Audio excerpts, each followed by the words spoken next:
इस लड़के को सब लोग एकदम कमजोर समझते थे, लेकिन इनको पता नहीं है कि इसके गले में जो ये लॉकेट है, इस वजह से ये इस दुनिया का सबसे पावरफुल मैजिक कास्टर और तो और डीमन गॉड बनने वाला है। वेल, ऐसा कैसे होगा, चलिए इसकी स्टोरी देखते हैं। हमने पिछले पार्ट में देखा था कि हमारा मेन कैरेक्टर मो फैन का जो सिटी होता है, जिसका नाम होता है बो सिटी, वो सिटी पूरी तरह से डिस्ट्रॉय हो चुका होता है। उसके अंदर सारे के सारे मॉन्स्टर्स आ गए होते हैं और वहां पे बहुत सारे मॉन्स्टर्स ने हर एक चीज को तोड़ दिया होता है और बहुत सारे लोगों की जान भी ले ली होती है। उसी के साथ साथ इनके सिटी का सबसे पावरफुल बंदा जो कि होता है हमारा किकिगा चैड ऑफिसर, वो जाके लड़ता है ये लेवल 3 वाले बॉस से। लेकिन उसके बाद इनके फाइट में क्या होता है वो हमें इन लोगों ने नहीं दिखाया। हम लोगों को इन लोगों ने इस सीजन के स्टार्टिंग में दिखाया है कि मो फैन अपने फैमिली के साथ एक ट्रेन में दूसरे सिटी में जा रहा होता है और वो बोलता है कि हमारी वो सिटी पूरी तरह से डिस्ट्रॉय हो चुकी है और वहां पे अभी इंसानों के रहने लायक जगह नहीं बची है, इसीलिए हम लोग ये पास वाले सिटी में जा रहे हैं और वहां जाके वहां के नए स्कूलों में एडमिशन लेने की बात करूंगा। तभी मो फैन बोलता है कि वो जिस दुनिया से यहाँ पे आया है, उस दुनिया में साइंस ज्यादा इंपॉर्टेंट है और ये मैजिक ये सब इतनी बड़ी बात नहीं है वहां पे। तभी इसके पीछे एक बंदा सुनता है, बोलता है कि देखो, हमारी दुनिया में मैजिक बहुत इंपॉर्टेंट चीज है और मैजिक की वजह से हम लोग आगे बढ़ सकते हैं। तो मो फैन उससे पूछता है कि आप सर कौन हो? तो वो बोलता है कि मैं ये पास ही की सिटी में, जिस सिटी में तुम जा रहे हो, वहां के सबसे बड़े स्कूल का टीचर हूँ। तो ये सुनने मो फैन बोलता है कि सर मुझे भी उस स्कूल में एडमिशन चाहिए, तो वहां पे कुछ तरीका है क्या घुसने का? तो ये बोलता है कि बेटा तुम हाथ जोड़ के भी कुछ भी करो, तुम्हें ये चीज नहीं करने मिलेगी, क्योंकि हमारे स्कूल में हर साल हजारों बच्चे एडमिशन लेने आते हैं और उसमें से गिने चुने लोगों को ही एडमिशन मिलता है। तो तुम चाहे कितने भी टैलेंटेड हो, तुम्हारा आगे बढ़ना बहुत मुश्किल है और तुम तो एक छोटे से बो सिटी नाम की जगह से आते हो जहां पे कोई भी इतना स्ट्रॉन्ग मेज है ही नहीं। फिर हमें अगले सीन में दिखाते हैं कि मो फैन की फैमिली को इस बिल्डिंग में एक अपार्टमेंट दे दिया होता है इस एरिया के लोगों ने, क्योंकि इन लोग का जो सिटी होता है वो डिस्ट्रॉय हो चुका होता है। तो ये लोगों ने अपने आप से चैरिटी करने के लिए इन लोग को एक रूम दिया होता है। तो यहाँ पे मो फैन अपनी बहन और अपने फादर के साथ रहता है। वहां पे वो अपनी बहन से बात करता है कि तुम भी अभी पढ़ाई पे ध्यान दो और अपने मैजिक एकेडमी में घुस जाओ, उसके बाद मैं तुम्हारे पैर को ठीक करने की कोशिश करूंगा। अगर मैं ऐसा नहीं कर सका तो मैं तुम्हें एक मैजिकल आर्मर दूंगा जिससे तुम्हें विंग्स मिल जाएंगे। तो ये सुन के उसकी बहन थोड़ी खुश हो जाती है। उसके बाद हमें अगले सीन में दिखाते हैं कि मो फैन अपने रूम में बैठ के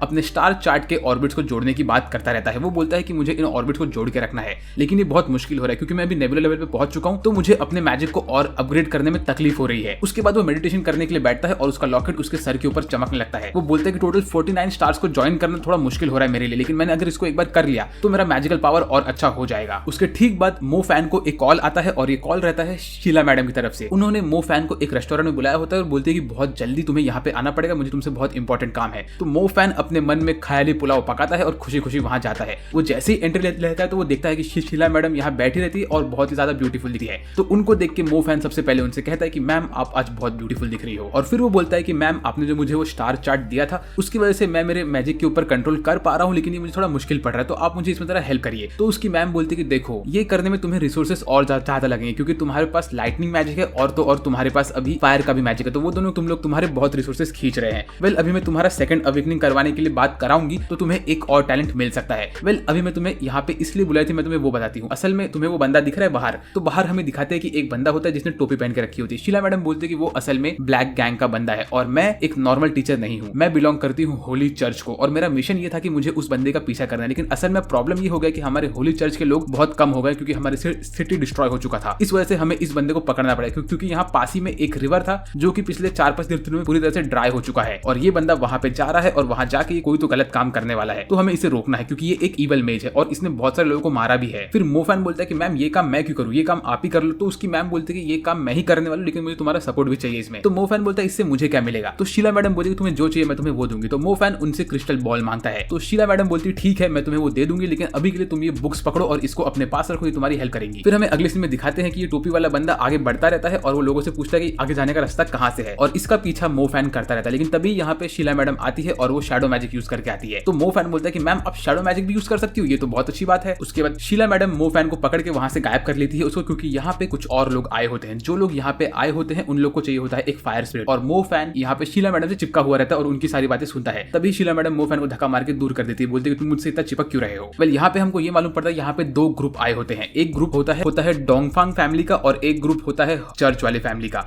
ये लोग यहाँ पे आए होते हैं क्योंकि इनको चाहिए होता है फायर स्पिरिट। तभी शीला मैडम हमको एक्सप्लेन करती है कि जो फायर स्पिरिट होते हैं वो लोग एक बहुत ही रेयर टाइप के स्पिरिट्स होते हैं और ये लोग जब भी किसी के अंदर मैनिफेस्ट होते हैं तो उनकी पावर बहुत बढ़ जाती है। प्लस इन स्पिरिट्स को तुम ब्लैक मार्केट में बहुत महंगे दाम पे बेच सकते हो, तो इसीलिए इनको लगता है कि यहाँ पे शायद बंदे लोग इसको चुराने के लिए आ रहे हैं। तो मो फैन और शीला मैडम इनकी फाइट देख रही थी कि तभी शीला मैडम वहां से गायब हो जाती है क्योंकि वहां पे वो टोपी वाला बंदा भी कोने में खड़ा होता है और वो इन लोग की फाइट देख रहा होता है। तब ये दोनों ग्रुप अपना फाइट स्टार्ट करते हैं। तो मो फैन देखता है कि ये जो ग्रुप में जिन लोगों ने सेम कपड़े पहने होते हैं वो लोग सबके सब नेबुला लेवल के मेजेस होते हैं और वो लोग उनका फायर मैजिक यूज करते हैं। और यहाँ पे शीला मैडम ऑलमोस्ट गायब हो चुकी होती है और वो उनके शैडो फॉर्म में मो फैन को सब एडवाइस देते रही होती है। तो ये सब देख के मो फैन को शैडो मैजिक में थोड़ा इंटरेस्ट आने लगता है। उसके बाद जब इनकी फाइट स्टार्ट होती है, सारे के सारे मेजेस अपना फायर अटैक करते हैं इन सब कार्टून वाले बंदों के ऊपर और ये लोग उसके अटैक को रोकते हैं अर्थ मैजिक यूज करके, वाटर मैजिक यूज करके और अलग अलग टाइप के मैजिक यूज करके। इस वक्त मो फैन और शीला मैडम दोनों ही पेड़ के ऊपर बैठ के इनकी फाइट को देख रहे होते हैं और इन लोग का फाइट इतना खतरनाक होता है कि यहाँ पे विंड मैजिक आता है, डिफेंस मैजिक आता है, सब टाइप के मैजिक आते हैं और ये इतना खतरनाक होता है कि यहाँ पे सब लोग इसको महसूस कर पाते हैं और तभी हमारे हीरोज जो सेम कपड़ा पहन के रखते हैं वो लोग ऑलमोस्ट हार जाते हैं। तो उसमें से एक बंदा बाहर निकलता है, वो आइस मैजिक यूज करके हमारे सब के सब कार्टून लोग को डिस्ट्रॉय कर देता है। मीनवाइल बाकी के हीरोज वहां पे उनका फायर मैजिक यूज करके इन लोग को हरा देते हैं। तभी जो लोग यहाँ पे हार चुके होते हैं उनके सबके जेब से उनका स्टार चार्ट का बुक नीचे गिरता है और वो लोग अपनी जान बचा के यहाँ से भाग जाते हैं। तो फिर ये चारों के चारों लोग जिन्होंने सेम कपड़ा पहना होता है वो लोग बिलोंग करते हैं डोंगफैंग फैमिली को, वो लोग सबका बुक ले लेते हैं और बोलते हैं हमें इस बार ट्रेजर मिल गया। लेकिन तभी ही यहाँ पे हमारे टोपी वाला बंदा आ जाता है और बोलता है ओए ये ट्रेजर तुम्हारा नहीं है, ये ट्रेजर अब मेरा है और अगर मेरा मूड अच्छा रहा तो मैं शायद तुम लोग को एकदम पेनलेस डेथ दूंगा। बाय द वे गाइस, अगर वीडियो में मजा आ रहा है तो सब्सक्राइब कर दो यार, हम लोग 1 लाख तक पहुंचने वाले हैं और उसके लिए thank you so much. And well इस वीडियो का लाइक गोल होने वाला है सिंपल सा 7000 लाइक्स, जो कि आप लोग एक दिन के अंदर कंप्लीट कर देते हो, तो कंप्लीट कर दो यार। फिर उसके बाद ये टोपी वाला बंदा अपना टोपी निकालता है और बोलता है कि तुम लोग तो मुझे पहचानते ही रहोगे। तभी लोग बोलते हैं अच्छा तुम तो वही हो ना चोही, तो ये बोलता है हाँ मैं चोही हूँ और अगर तुम लोग यहाँ से शांति से निकलने की कोशिश करोगे तो तुम लोग को मैं शायद छोड़ भी सकता हूँ, लेकिन मेरा मन नहीं है तुम्हें छोड़ने का। फिर चोही इन लोग को थोड़ा प्रवोक करता है, बोलता है कि तुम्हारे फैमिली की जो प्रिंसेस है उसकी जो बेटी है उसका मीट मुझे बहुत पसंद आया था, बहुत ही टेस्टी मीट था उसका, ऐसा बोल के इन लोग को प्रवोक करता है। उसके बाद ये इन लोग के ऊपर यूज करता है हेक्स मैजिक, जिसके थ्रू वो एक बड़े से स्पाइडर को समन करता है और वो स्पाइडर इन लोग के ऊपर एक पॉइजनस नेट डाल देता है, जिस नेट के पड़ते ही ये सब के सब लोग ऑलमोस्ट खत्म होने लगते हैं। उनकी सारी की सारी लाइफ फोर्स ये बंदा अपने अंदर खींचने लगता है और ये सब लोग वहां पे अटक गए होते हैं। ये बंदे ने असल में यूज किया होता है लेवल 3 का बजरकर टैरेंटुला का मैजिक। उसके बाद ये बंदा जाता है इस क्रीक के पास और यहाँ पे ये क्रीक फट जाता है और इसमें से निकलता है पर्पल कलर का ऑरा। ये देख के ये बंदा एकदम पागल हो जाता है, बोलता है कि यस मेरे को तो जैकपॉट मिल गया है। तो तभी मोफैन पूछता है कि शीला मैडम ऐसा क्यों बोल रहा है ये बंदा। तो शीला मैडम बोलते हैं कि असल में जो फायर स्पिरिट्स होते हैं वो यूजुअली रेड कलर के होते हैं, लेकिन ये वाला जो फायर स्पिरिट है ये असल में पर्पल कलर का है। इसका ये मतलब है कि ये सबसे रेयर फायर स्पिरिट है और ये वाला fire spirit normal fire spirit से लाखों गुना ज्यादा महंगा बिकता है ब्लैक मार्केट में। तो ये बंदे को तो जैकपॉट मिल ही चुका है, लेकिन मैं इस फायर स्पिरिट को इसके हाथ में नहीं जाने दूंगी, तो मैं जाके इसको रोकने वाली हूँ। ऐसा बोल के शीला मैडम आगे बढ़ने लगती है। तो मोफैन बोलता है कि मैम आप मेरे को भी लेके चलिए। तो शीला मैडम बोलती है कि नहीं ये बहुत डेंजरस सिचुएशन है, तो इसे मुझे संभाल ले दो, अगर मुझे कुछ जरूरत पड़ी तो तुम बीच में आ जाना, ठीक है, तब तक तुम यहाँ पे ही रहो। ऐसा बोल के शीला मैडम अपना शैडो मैजिक यूज करती है और टेलीपोर्ट करके बंदे के पास पहुंच जाती है। इस वक्त ये बंदा यहाँ पे पूरा पूरा पर्पल ऑरा अपने अंदर खींच रहा होता है। तभी शीला मैडम एक बड़े से स्पाइक को समन करती है और उससे इसके शैडो को पकड़ लेती है और बोलती है ओए टोपी बॉय, तुझे पता भी है कि तू क्या कर रहा है, मैं चर्च से हूँ और मैं अब तुझे यहाँ पे अरेस्ट करने आई हूँ। तो शीला मैडम को देख के बंदा बोलता है अरे इतनी ब्यूटीफुल बंदी मुझे अरेस्ट करने आई है, तब तो मैं तुमसे अरेस्ट हो ही जाऊंगा। ऐसा बोल के वो अपना खुद का मैजिक यूज करता है और इस पूरे एरिया को एक डोम के अंदर बंद कर देता है और इस वजह से मो फैन को कुछ नहीं दिखता कि डोम के अंदर क्या हो रहा है। उसके बाद ये बोलता है कि असल में शीला मैडम आपने जो वो रेस्टोरेंट में खाना खाया था उस खाने के ऊपर मैंने पहले ही मेरा मैजिक कर दिया था और इस वजह से अब मैं उस मैजिक को जब एक्टिवेट करूंगा तो आपकी बॉडी अंदर से जलने लगेगी और आपको बहुत ज्यादा ही अजीब सा फील होगा। और ऐसा ही होता है, यहाँ पे शीला मैडम की बॉडी पूरी तरह से लाल हो जाती है और वो एकदम जमीन पे गिर जाती है। तो ये बंदा जाता है शीला मैडम के पास, उनका गाल पकड़ता है और बोलता है कि मैडम आपका भी मीट शायद बहुत टेस्टी होगा, तो मैं आपको खाने की सोच रहा हूँ। लेकिन तभी ही शीला मैडम अपनी एनर्जी वापस से अपने अंदर लेके आती है और अपना फ्लेम मैजिक यूज करती है और उससे ये पूरे एरिया में लावा भर देती है और ये देख के तो हमारा ये टोपी वाला बंदा ऑलमोस्ट डर जाता है। उसके बाद शीला मैडम यहाँ पे बहुत सारे लावा के वेल्स को लेके आती है और ये लावा अटैक मारती है इस बंदे के ऊपर और हमें ऐसा लगता है कि ये बंदा शायद खत्म हो गया क्योंकि ये बंदे की पूरी बॉडी भी डिस्ट्रॉय हो गई होती है। उसके बाद ये खड़ा होता है और हमें दिखता है कि इसने असल में एक मैजिकल आर्मर पहन के रखा होता है जो कि टूट जाता है। उसके बाद इसका बैरियर भी टूट जाता है ऊपर से और मो फैन को सब कुछ क्लियरली दिखने लगता है। उसके बाद ये बंदा शीला मैडम के ऊपर यूज करता है उसका हेक्स मैजिक और उसका स्पाइडर शीला मैडम को उसके नेट में अटका देता है और इस वजह से शीला मैडम की पूरी एनर्जी भी खिंच जाती है। उसके बाद ये चल के जा रहा होता है शीला मैडम के ऊपर अटैक करने के लिए, लेकिन मो फैन अपना पावर रेंजर मोड में आता है और अपना फायर बॉल मारता है इस बंदे के ऊपर। उसके बाद मो फैन इसको बोलता है कि सुन टोपी वाले भाई, मैं जानता हूँ कि मैं तेरे को नहीं हरा सकता हूँ और मैं ये भी नहीं चाहता कि तू मुझे खाली फोकट खत्म करे, तो हम लोग एक डील करते हैं, तू यहाँ पे से तेरे फायर स्पिरिट को लेके निकल जा, मैं तुझे कुछ नहीं करूंगा, बस तू शीला मैडम के ऊपर से वो स्पेल को हटा दे और मुझे उनको लेके जाने दे यहाँ से। मेरा बस यही डील है, मैं नहीं चाहता कि तू मेरी टीचर को खत्म कर दे, तू यहाँ से चुपचाप निकल जाएगा, तुझे तेरा स्पिरिट मिल जाएगा और मुझे मेरी मैम मिल जाएगी। तो ये बंदा बोलता है वैसे डील तो अच्छा है लेकिन मुझे थोड़ा सोचना पड़ेगा।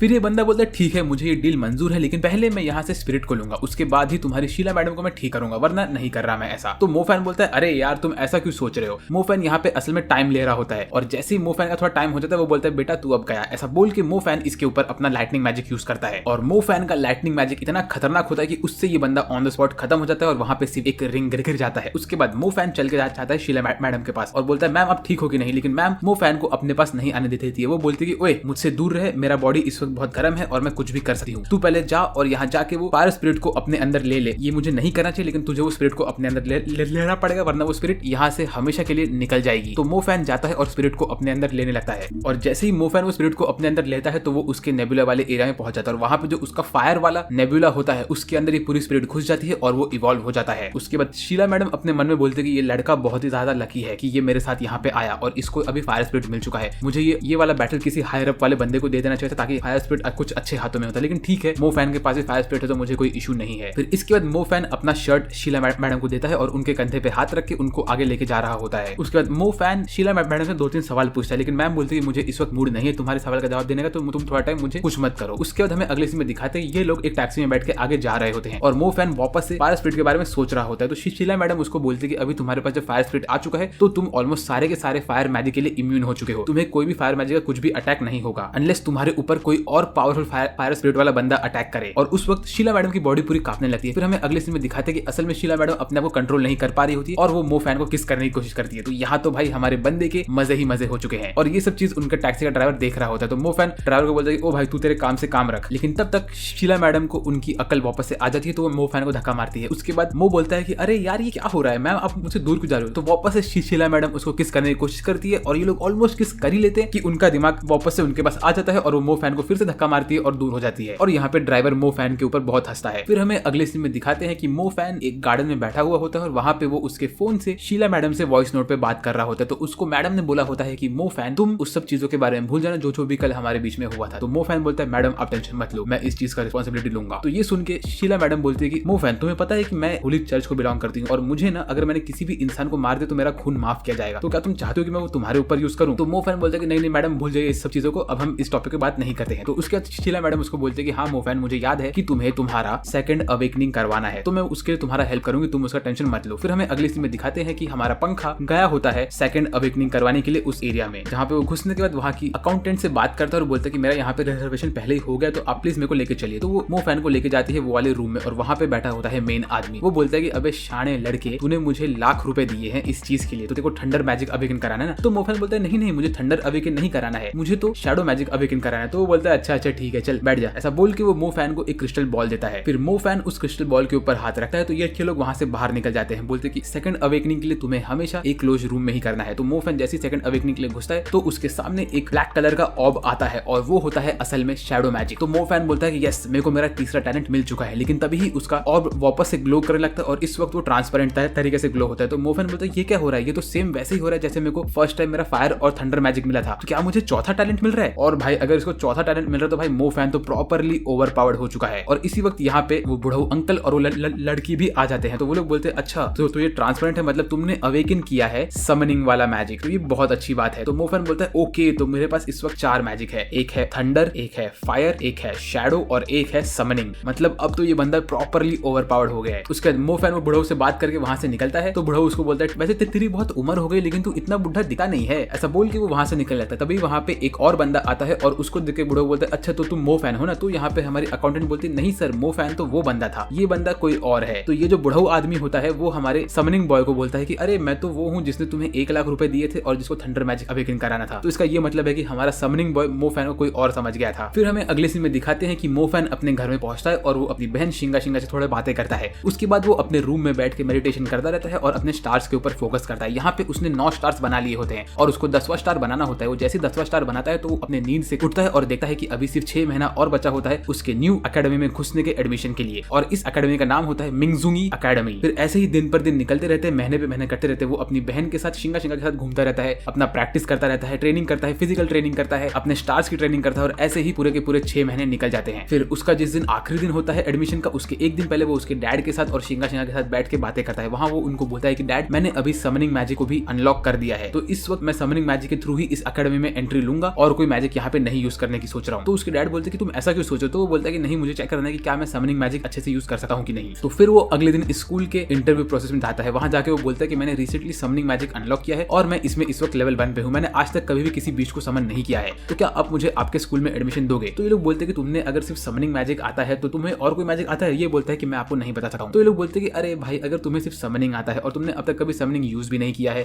तो यार हम तुम्हें एडमिशन कैसे दे, तुमने इतने साल बर्बाद कैसे कर ले तुम्हारे लाइफ के। तो मो फैन बोलता है कि नहीं सर मैं आपको दिखाऊंगा कि मैं कितना अच्छा हूँ। तब से इसमें ये बुढ़ाऊ बोलता है कि हमारे पास एक बंदा और है, वो बंदे के पास अर्थ मैजिक है और वो उसके अर्थ मैजिक से बहुत कुछ कंट्रोल कर सकता है, तो मैं उसे सीट देना चाहता हूँ। तो मो फैन बोलता है नहीं सर प्लीज आप मेरे लिए कुछ सोचिए। तो ये बोलता है ठीक है मैं तुम्हें एक हफ्ते का टाइम देता हूँ, तुम किसी भी एक छोटे लेवल 1 बीस्ट को समन करके मेरे पास लेके आओ, अगर तुमने ऐसा कर लिया तो मैं शायद तुम्हें एडमिशन दे सकता हूँ। मो फैन बोलता है ओके सर, ऐसा बोल के वहां से निकल लेता है। फिर हमें अगले सीन में दिखाते हैं कि मो फैन ने शीला मैडम को कॉल किया होता है और उनसे बोला होता है कि मैम आप प्लीज मेरे को समनिंग में हेल्प करिए। तो शीला मैडम बोलती है ओके मो फैन, ऐसा बोल के वो मो फैन से मिलती है इस ब्रिज के ऊपर। उसके बाद वो मो फैन को लेके जाती है एक बंद जगह पे और बोलती है हम यहाँ पे बैठ के प्रैक्टिस करेंगे। फिर हमें अगले सीन में दिखाते हैं कि मो फैन का जो ओपोनेंट होता है वो होता है ये मोटू आदमी और ये एक लेवल 2 का मेज होता है। ये बोलता है कि मुझे ये ऐसे समनिंग वाले बंदे से क्यों लड़ना है, चलो ठीक है हम लोग का फाइनल बैटल होने वाला है और जो बंदा ये बैटल जीतेगा उसी को ये स्कूल में एडमिशन मिलेगा और मैं इस बंदे को तो आराम से हरा दूंगा क्योंकि समनिंग वाले मेजेस मेरे सामने कुछ नहीं है। फिर हमें दिखाते हैं कि इन लोग का बैटल स्टार्ट होता है और मो फैन अपना समन करने के लिए बैठता है। तभी मो फैन वापस से उसके फ्लैशबैक में जाता है जहाँ पे उसने शीला मैडम के साथ ट्रेनिंग की होती है। वहाँ पे शीला मैडम उसको हेल्प करती है हर चीज करने में और बोलती है कि मो फैन तुम जब समन करोगे तुम एक दूसरे डायमेंशन में पहुंच जाओगे, वहां जाकर तुम्हें वहां के बीस्ट से दोस्ती करनी पड़ेगी, तुम्हें जाके देखना पड़ेगी कौन सा बीस्ट तुम्हारे साथ मिलता जुलता है और तुम तो ही उस बीस्ट को उस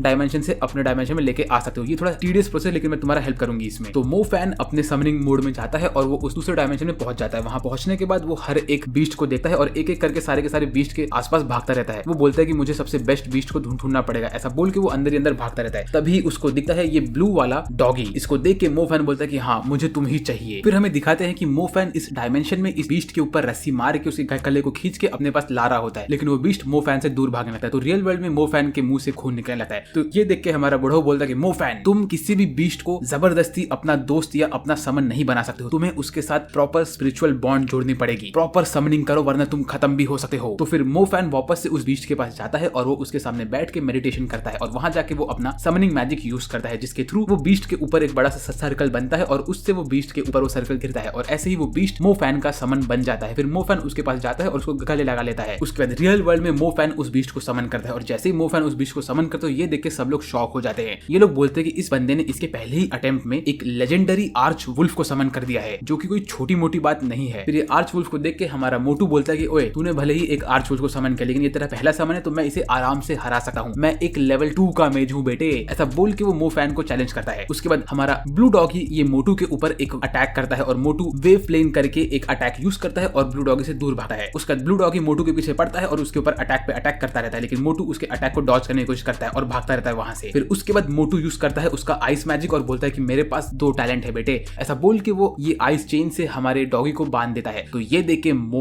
फैन बहुत भड़क जाता है। तो सब लोग खड़े होकर बोलते हैं कि ओए बस करो ये मैच बंद करो, ये मैच बंद करो। तो मोटू को लगता है कि सब लोग शायद मोटू को बोल रहे हैं, लेकिन सब लोग असल में जाते हैं हमारे पंखे के पास, क्योंकि इसका रीजन ये होता है कि हमारा मो फैन उसका लाइटनिंग मैजिक यूज करने वाला होता है और वो पूरी तरह से एकदम गुस्से में होता है। वो बोलता है कि अगर तूने मेरे ब्लू डॉगी के ऊपर हमला किया है तो मैं तुझे जिंदा नहीं छोड़ूंगा। फिर सारे के सारे टीचर जब मो फैन को रोक लेते हैं तो मो फैन शांत होता है और बोलता है ठीक है डॉगी तू वापस से अंदर आ। इसके बाद यहाँ पे ये बुढ़ऊ जाता है मो फैन का, बोलता है बेटा तुम्हारे पास अगर थंडर मैजिक था तो तुमने हमें पहले क्यों नहीं बचाया, तुम अगर ये बात हमें पहले बताते तो हम लोग तुम्हें थंडर वाले क्लास में लेते और हम लोगों ने ये पूरा लॉन्ग प्रोसेस यही नहीं होता। मो फैन फिर बोलता है कि नहीं सर मुझे असल में समनिंग वाले क्लास में जाना है। तो सर बोलते ठीक है तुम पास हो चुके हो और तुम्हें समनिंग वाला क्लास मिल जाएगा। उसके बाद वो लोग बोलते हैं मोटू तू टेंशन मत ले, तुझे हम डालने वाले हैं अर्थ वाले क्लास में, तुम दोनों ने आउट परफॉर्म किया है ये वाले बैटल में। फिर उसके बाद हमें अगले सीन में दिखाते हैं कि मो फैन उसकी बहन शिंगा शिंगा से बात करके उसके स्कूल के लिए निकलता है और उसको ये मालूम पड़ता है कि उसकी बहन शिंगा शिंगा है वो पासी की सिटी में एक मैजिकल स्कूल में स्टूडेंट बन चुकी है। तो वो बोलता है कि बहन तुम बहुत अच्छा कर रही हो, ऐसा बोल के वो अपने क्लास में जाता है। तो देखता है कि उसके क्लास में सिर्फ 7 ही बंदे होते हैं। तो वो बोलता है अरे ये क्लास में सिर्फ 7 बंदे क्यों है, ये क्या बॉयज लोग का स्कूल है क्या यार, यहाँ पे एक भी बंदी नहीं है, मुझे तो यहाँ पे एक अच्छी गर्लफ्रेंड पटानी थी, शीला मैडम तो मुझसे पट नहीं रही है, तो मैं सोचा कि यहाँ पे एक बंदी पटा लूंगा, लेकिन ये क्या हो रहा है यार। तभी उनके सर बोलते हैं कि बच्चों आज शाम को तुम लोग का स्पेशल वेलकम पार्टी होने वाला है, जहाँ पे तुम लोग अगर ये पार्टी में जीत गए तो तुम लोग को मिलेगा the blood of the brood. फिर उसके बाद मो फैन एक बंदे से पूछता है कि ब्लड ऑफ द ब्रूड क्या होता है। तो वो बोलता है कि ये एक ऐसा ब्लड है जो तुम अगर तुम्हारे समन को पिला दो तो तुम्हारा समन लाखों गुना ज्यादा स्ट्रॉन्ग बन जाएगा। और फिर ये सर बोलता है कि अगर तुम लोग आज के ये पार्टी में जीत के ऊपर आ गए तो तुम लोग एकदम पॉपुलर हो जाओगे और तुम लोग को सारे के सारे रिसोर्सेस मिल जाएंगे जो तुम्हारे लिए है, लेकिन अगर तुम लोग ये पार्टी में हार गए तो तुम्हारे सारे के सारे रिसोर्सेस जो तुम्हें लेवल डेवलप करने के काम में आएंगे वो सब कुछ हम दूसरे टीम मेंबर्स को दे देंगे। फिर इसके बाद हमारा पंखा अपने रूम में जाता है और वो देखता है कि वहाँ पे और 2-3 बंदे होते हैं और ये लोग पंखे के रूममेट होते हैं। पंखा इन लोग से दोस्ती करता है और बातें करने लगता है। फिर तभी ये लोग पंखे को बताते हैं कि ये वेलकम पार्टी क्या होता है। वो लोग बोलते हैं कि जो समनिंग क्लास के लोग होते हैं वो लोग उनके बीस्ट को यहाँ पे समन करते हैं और उनके जो बीस्ट होते हैं उन लोग को बाकी क्लास के बच्चे लोग अटैक करके हराते हैं। यहाँ पे अगर समनिंग क्लास के बंदे जीत गए तो उन लोग को स्कूल के सारे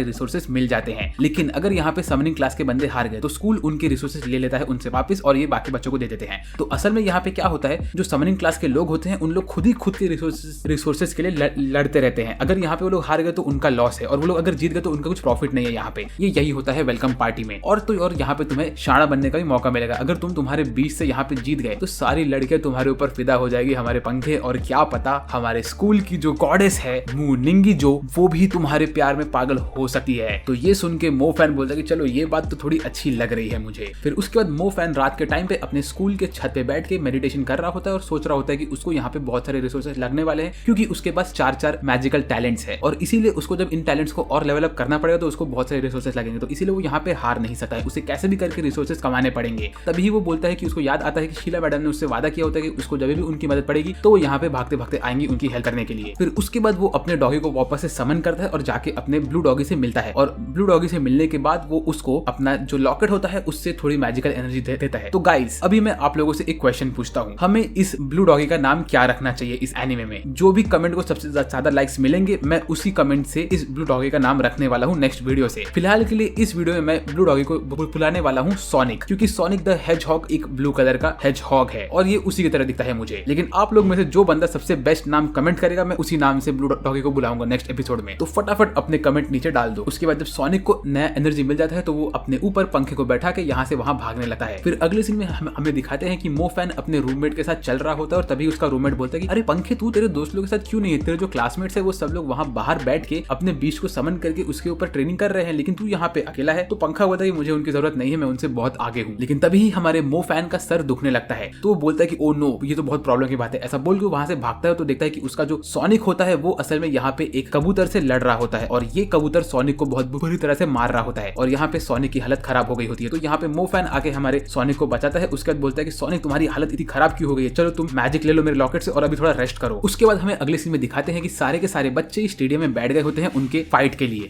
रेडी होते हैं और हमारे सारे के सारे समनिंग बॉयज पीछे खड़े होकर रहते हैं। तो यहाँ पे एक बंदा शाणा बन के बोलता है कि ये जो मो फैन नाम का बंदा है ये तो हमारे साथ कुछ कर ही नहीं सकता है, ये कभी हमारे साथ था ही नहीं और ये छोटे गांव से आया हुआ है, हम लोग को इसकी कोई जरूरत नहीं है, हम लोग ऐसे ही जीत जाएंगे। फिर उसके बाद हमारा बुढ़ऊ इन लोग को हमारे जो समनिंग बॉयज होते हैं उन लोग को इंट्रोड्यूस करता है और वो लोग अंदर आते हैं। तभी ये लड़की इस बंदे से बात करके बोलती है कि अरे वो तो मो फैन है, ये मेरे समनिंग फैसिलिटी में आया था और इस बंदे के पास एक स्पेशल समनिंग मैजिक है और तो और इसके पास थंडर पावर भी है। और तभी ही हमारे समनिंग बॉयज में से ये बंदा सबसे पहले आगे आता है और बोलता है कि मैं पहले लड़ूंगा, और उसके सामने होती है सैंड वाली टीम। वो लोग उसके सामने खड़े होते हैं और बोलते हैं कि हम तुझे अभी खत्म कर देंगे बेटा। लेकिन तभी हमारा ये स्टाइलिश हेयर स्टाइल वाला बॉय समन करता है उसके ब्लू बीस्ट को, और ये बंदा एक व्हाइट कलर का स्कॉर्पियन होता है और ये बहुत खतरनाक होता है। इसको देख के सब लोग की हालत टाइट हो जाती है। फिर हमें दिखाते हैं कि ये जो व्हाइट स्कॉर्पियन होता है ये धड़ाधड़ बच्चों के ऊपर हमला करता है और उनको लेफ्ट राइट आता रहता है। तभी ये जो टोपी वाला बंदा होता है इसके ऊपर स्कॉर्पियन खतरनाक अटैक करने वाला होता है। तो एक टीचर वहां पे उसकी हेल्प करता है और एक बड़े से पत्थर को समन करता है। तो ये टोपी वाला बंदा उस पत्थर के ऊपर कूद के हमारे स्कॉर्पियन के ऊपर हमला करता है और स्कॉर्पियन को ब्लाइंड करता है। लेकिन तो भी ये स्कॉर्पियन ब्लाइंड होने के बाद भी इसके ऊपर हमला करता है और इसको डिस्ट्रॉय करता है और ये बंदा उड़ के जाके गिरता है एक गटर में। भाई टोपी वाले बंदे तू एक गटर में कैसे गिर गया यार? उसके बाद यहाँ पे थंडर मैजिक वाला बंदा आता है और वो हमारे स्कॉर्पियन के ऊपर थंडर मैजिक मारता है, जिससे स्कॉर्पियन को कुछ नहीं होता है, बस उसके हाथ में एक खरोच आती है। लेकिन स्कॉर्पियन उसका धड़ाधड़ इनको हराने लगता है और ऐसे ही स्कॉर्पियन बहुत बंदों को हरा देता है। लेकिन फिर उसके बाद जो होता है वो सबसे खतरनाक होता है। यहाँ पे सारे के सारे बंदे अपने मैजिक को एक साथ कंबाइन करते हैं और स्कॉर्पियन के ऊपर हमला करते हैं और इस सारे के सारे मैजिक को स्कॉर्पियन नहीं संभाल पाता है और स्कॉर्पियन वहीं पे हार जाता है। तो ऐसे ही हमारा पहला समनिंग बॉय तो हार चुका है। उसके बाद एक बंदा बोलता है कि अभी सिर्फ हम 5 ही लोग बचे हैं यहाँ पे आगे बढ़ने के लिए। तो ये पादरी सा बंदा बोलता है 5 नहीं, हम तो 6 है ना, मो फैन भी तो है। तो ये बोलता है मो फैन को हम काउंट नहीं करेंगे, वो एकदम बेकार ही है। तो ऐसा बोल के लोग ये पादरी बंदे को आगे भेजता है और ये बंदा एकदम डर के आगे जाता है। तो ये समन करता है तो इसका समन एक छोटा सा डॉगी होता है, जिसको देख के ये बंदा बहुत शाना बनता है। वो यहाँ पे आके अपना टेलीपोर्ट मैजिक यूज करता है और ये डॉगी की बेइज्जती करता है और उसके साथ साथ ये हमारे पादरी समनर बॉय को भी धक्का मार के नीचे गिरा देता है। उसके बाद ये उन दोनों के ऊपर चढ़ के बोलता है कि ये तो बहुत ही आसान था। फिर उसके बाद नेक्स्ट आता है हमारा ये लंबे बाल वाला बंदा और ये जब समन करता है तो इसका समन होता है एक स्टोन गोलम। उसको देख के सब लोग ऑन द स्पॉट डर जाते हैं क्योंकि वो समझ जाते हैं कि स्टोन गोलम के सामने हम लोग कुछ नहीं कर सकते हैं। स्टोन गोलम इन सबके ऊपर अटैक करता है और सबको एलिमिनेट डोमिनेट करता रहता है। तभी सब लोग स्टोन गोलम के ऊपर मल्टीपल मैजिक अटैक मारते हैं, लेकिन उन सबका कुछ असर होता ही नहीं है। तो हमारा लंबे बाल वाला बंदा बोलता है कि ये स्टोन गोलम है, इसके ऊपर कोई भी मैजिक कुछ अटैक नहीं होगा। उसके बाद ये स्टोन गोलम ऐसे सबको डिस्ट्रॉय करता रहता है और मो फैन कोने में बैठ के मेडिटेट करता रहता है। तभी यहाँ पे एक बंदी आती है और बोलती है ये मो फैन मेरे समनिंग वाले सेशन में आया था और इसने आके अपना सेकंड मैजिक को वहां पे अवेकन कराया था। ये बहुत ही ज्यादा स्ट्रॉन्ग बंदा है। लेकिन तभी सारे के सारे लोग मिलके अपने अटैक को वापस से कंबाइन करते हैं और स्टोन गोलम को भी डिस्ट्रॉय कर देते हैं। तो ये बंदा अपने स्टोन गोलम को वापस से अपने पास बुलाता है और अपनी हार मान लेता है। उसके बाद ये शाना वाला बंदा आता है और ये समन करता है इसके बोन ईटिंग गूल को। ये असल में एक चिड़िया होती है। ये चिड़िया को देख के सब लोग टेंशन में आ जाते हैं, बोलते हैं ये तो एक सबसे खतरनाक चिड़िया है, ये हमें ऑन द स्पॉट डिस्ट्रॉय कर सकती है। और ये बंदा इस चिड़िया को लेके उड़ता रहता है। तभी हमारा मोटू बोलता है कि तुम लोग इसको मेरे ऊपर छोड़ दो। ऐसा बोल के मोटू नीचे उतरता है और मोटू नीचे आने के बाद बोलता है कि तेरी चिड़िया को तो मैं एक झटके में खत्म कर सकता हूँ। ऐसा बोल के वो चिड़िया के ऊपर अपना आइस मैजिक यूज करता है और आइस बाइंडिंग से चिड़िया को पूरी तरह से फ्रीज कर देता है। और ऐसे ही चिड़िया भी हार जाती है और ये बंदा शर्मिंदा होकर वापस पीछे आता है। अभी हमारे सारे के सारे समनर बॉयज ने अपनी जीत छोड़ दी होती है। तो फिर मोटू बोलता है कि चलो भाई मेरा काम हो गया, ऐसा बोल के वहां से निकल लेता है। उसके बाद मो फैन खड़ा होता है और बोलता है चलो अब मेरी बारी है, मेरा सोनिक अभी जिंदा हो चुका है। ऐसा बोल के मो फैन आगे निकलता है। लेकिन तभी उसका टीचर उसके पीछे आता है और बोलता है कि मो फैन तुम ये चीज मत करो, मैं ये मैच को कॉल ऑफ कर देता हूँ क्योंकि ये बंदे अभी बहुत ज्यादा ओवरपावर्ड हो जाएंगे और तुम्हें हार माननी पड़ेगी। तो मो फैन बोलता है कि नहीं सर आप बस वेट करके देखिए। ऐसा बोल के मो फैन अपने आर्च वुल्फ को समन करता है। तो सोनिक को देख के सब लोग बोलते हैं कि वो ये तो एक लेजेंडरी बीस्ट है, इसे तो हम नहीं हरा पाएंगे। ऐसा बोल के सब लोग थोड़ा टेंशन में आ जाते हैं। लेकिन सब लोग एक साथ कंबाइन होकर इसके ऊपर अटैक करते हैं। तभी ये सीनियर लोग का ग्रुप यहाँ पे आता है और बोलता है कि हम पांचों लोग मिलकर अपने 5 एलिमेंटल अटैक इसके ऊपर मारेंगे। तो वो लोग हमारे सोनिक के ऊपर हमला करते हैं, लेकिन सोनिक उस अटैक को डॉज करके सब लोग के ऊपर धड़ाधड़ अटैक करता है। वो थंडर मैजिक का उसके ऊपर कुछ असर नहीं होता है। उसके बाद वो जाता है वाटर गर्ल के ऊपर और वाटर गर्ल को डिस्ट्रॉय कर देता है। लेकिन तभी ये बंदा जो इनका लीडर होता है वो यहाँ पे वेव शिफ्ट करता है और एक बड़े से प्लांट के डोम के अंदर ये वाटर गर्ल को बैठा देता है और बोलता है कि ये बंदे से तो हम जीत नहीं पाएंगे। ऐसा बोल के वाटर गर्ल को थोड़ा सेट करने की कोशिश करता है। लेकिन तभी ही हमारा जो बुढ़ऊ होता है वो बोलता है कि चलो भाई यहाँ पे तो मो फैन डेफिनेटली जीत जाएगा, क्योंकि इसके ठीक बाद हमारा जो सोनिक होता है वो इसके प्लांट वाले डोम को तोड़ के उसके अंदर घुसता है और इन लोगों को डिस्ट्रॉय कर देता है। और ऐसे ही मो फैन को देख के सब लोग डर जाते हैं और बोलते हैं कि हम इसे चैलेंज नहीं करने वाले हैं। तब मो फैन बोलता है कि ओए बुढ़ऊ, क्या तुझे ये नहीं लगता कि ये हमारे ऊपर बहुत अनफेयर हो रहा है कि अगर हम समनिंग बॉय के लोग ये वेलकम पार्टी जीत गए तो हमें हमारे ही रिसोर्सेस मिल जाएंगे, ठीक है, जो हमारे लिए अलॉट हुए हैं। और अगर हम हार गए तो जो हमारे रिसोर्सेस है वो इन सब बच्चों को मिल जाएंगे। तो यहाँ पे तो हमारा जीतने का कोई फायदा ही नहीं है, हम सिर्फ लॉस ही लॉस में है। मतलब हम हारेंगे तो हमारे रिसोर्सेस जाएंगे और हम जीतेंगे तो हमें हमारे रिसोर्सेस ही मिलेंगे, हमें कुछ और एक्स्ट्रा नहीं मिल रहा है और हमें सिर्फ 100 बंदों को हराना है। तो तब हमारे बुढ़ऊ बोलते कि नहीं, मैंने तुम लोग के लिए एक चीज और रखा है, अगर तुमने 200 बंदों को हरा दिया तो मैं तुम्हें ये पूरे स्कूल का रिसोर्सेस दे दूंगा। तो मोफन बोलता है अच्छा अगर ऐसी बात है तो मैं इन सब के सब बच्चों को चैलेंज करता हूँ, सब लोग आके मेरे ऊपर एक साथ अटैक करो, मैं तुम सबको हरा सकता हूँ और तुम सारे के सारे बच्चों का रिसोर्सेस अपने पास ले सकता हूँ। फिर मो फैन का ये अनाउंसमेंट सुन के सारे बच्चे बोलते हैं ये बंदा तो बहुत ज्यादा शाना बन रहा है, ये हम 5000 स्टूडेंट्स को एक साथ हराएगा ऐसा बोल रहा है, चलो इसको सबक सिखाते हैं। एक तो ये पता नहीं कहाँ से आया है और यहाँ पे आके बहुत शाना बनने लग रहा है यार, ये तो इसको हम लोग तोड़ेंगे। ऐसा बोल के सब लोग आते हैं मो फैन के ऊपर अटैक करने के लिए, लेकिन उसका डॉग ही इन सबको एक एक करके हराने लगता है। तभी ये लोग अपने मल्टीपल अटैक्स मारते हैं और लेवल 2 के मेज यहाँ पे आके हमला करते रहते हैं इसके ऊपर। लेकिन हमारा सोनिक इन सब के अटैक को अपने अंदर एब्जॉर्ब करता है और इनके ऊपर हमला करता रहता है। तभी एक बिग शॉट यहाँ पे आता है जिसका नाम होता है जुंगा लिफिंगा। ये जब लफंगा बंदा यहाँ पे आता है तो ये बोलता है कि ओए तूने मुझे अपसेट कर दिया है, अब मैं तुझे दिखाता हूँ मेरी ताकत। यहाँ पे आके ये विंड मैजिक यूज करता है हमारे सोनिक के ऊपर, लेकिन सोनिक अगले ही अटैक में इसको हरा देता है। फिर उसके बाद यहाँ पे ये नॉर्मल सी लड़की आती है और बोलती है कि नहीं हम इसे रोक सकते हैं, ये हमारे रिसोर्सेस हमसे नहीं खींच सकता है। ऐसा बोल के वो इसके ऊपर फायर मैजिक यूज करती है, लेकिन हमारा सोनिक इसको भी हरा देता है। उसके बाद मो फैन बोलता है कि तुम लोग मेरा कुछ नहीं कर सकते। तभी एक बंदा इसके ऊपर प्लांट मैजिक यूज करता है और सोनिक के पैर को बांध देता है, लेकिन तभी सोनिक उसके बंधे हुए पैर को भी वापस से तोड़ के ठीक कर देता है और बोलता है कि तुम लोग को मैं आराम से हरा दूंगा। फिर तभी ये लफंगा बंदा थोड़ा जानबूझ के चीटिंग करता है, वो जाके हमारे मो फैन के ऊपर हमला करता है। तो मो फैन अपना थंडर मैजिक यूज करता है, जो देख के ये बंदा एकदम टेंशन में आ जाता है, बोलता है कि तुम्हारे पास 2 टैलेंट है। और ये देख के हमारा जो ये स्पाइकी बॉय होता है वो सर को बोलता है कि सर ये तो चीटिंग है, ये बंदा समनर के ऊपर अटैक नहीं कर सकता। तो सर बोलते हैं कि नहीं, रूल ये नहीं है, रूल ये है कि समनिंग क्लास लड़ेगी बाकी सारे के सारे क्लास से, तो ये फेयर है। उसके बाद मो फैन अपना थंडर मैजिक इस बंदे के ऊपर यूज करता है और लफंगा वहां पे बेहोश हो जाता है। उसके बाद हमें अगले सीन में दिखाते हैं कि मो फैन एकदम से भड़क गया होता है और बोलता है कि मैं तुम में से किसी को माफ नहीं करने वाला हूं। ऐसा बोल के वो अपने सोनिक को बोलता है कि इनके ऊपर अटैक करो। सोनिक आधे बच्चों पे अटैक करता है और आधे बच्चों के ऊपर मो फैन अपना थंडर मैजिक मारता है और ऐसे ही मो फैन ने बहुत सारे बच्चों को हरा दिया होता है। तभी यहाँ पे ये स्कूल का हीरो चाहता है जो कि अपने आप को बहुत शाना समझता है। ये बोलता है कि ओए अब मैं तुझे समझाऊंगी तू कहां से है, तूने यहाँ पे आके मेरे स्कूल में मेरे लोगों के ऊपर बेइज्जती कैसे की, तेरे को लगता है कि मैं तेरे को मेरे स्कूल का सारा